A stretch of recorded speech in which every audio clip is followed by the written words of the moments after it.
भाजपा के वरिष्ठ नेता सतीश पूनिया ने कांग्रेस और आप पार्टी के गठबंधन पर बड़ा बयान देते हुए कहा कि चोर चोर मौसेरे भाई है, ये पब्लिक है, ये सब जानती है।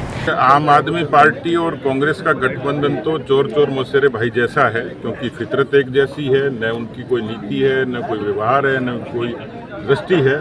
कुल मिलाकर देश में अराजकता कैसे हो, ये उनका एजेंडा है, इसलिए मिले हैं। लेकिन जनता उनकी हकीकत जानती है, पब्लिक है, सब जानती है। उनका नकाब समय आने पर उतार देगी।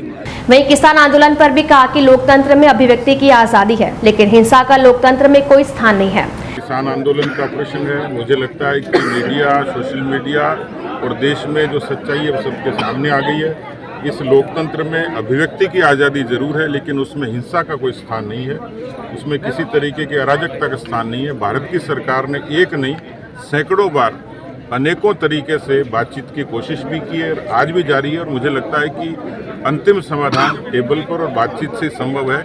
लेकिन जहां तक किसानों का प्रश्न है, फसलों की एमएसपी, 1.25 लाख करोड़ का कृषि का बजट, इसके साथ प्रधानमंत्री किसान सम्मान निधि, जितने नैनो यूरिया से लेके नीम कोटेड यूरिया से लेके किसानों के लिए जो सहूलियतें हो सकती हैं, तो भारत की सरकार ने, मोदी सरकार ने दी है। राजस्थान की सीमावर्ती जिलों में प्रधानमंत्री कृषि सिंचाई योजना का लाभ बेहतर तरीके से मिले और किसानों को लाभ मिलने के साथ इस योजना से अधिक फायदा कैसे हो सके, इसके चलते केंद्र सरकार और राज्य सरकार तो प्रयास कर ही रही है।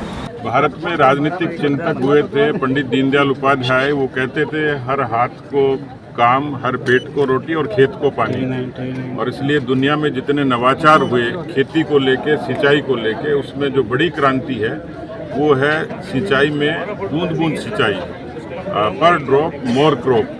इस स्लोगन के साथ प्रधानमंत्री कृषि सिंचाई योजना ने इस देश के, इस प्रदेश के किसानों के जीवन बदलने का काम किया है। चाहे वो स्प्रिंकलर हो, चाहे ड्रिप इरिगेशन हो, उसके जरिए खेती में नवाचार भी हुआ, किसानों को संबल भी मिला। डॉक्टर अनामिका जी ने खासतौर पर जैसलमेर और बाड़मेर, इन दो क्षेत्र के 500 से भी ज़्यादा किसानों से प्रत्यक्ष इस प्रधानमंत्री कृषि सिंचाई योजना का कितना लाभ मिला है, इस पर एक शोध प्रबंध उन्होंने प्रकाशित किया है।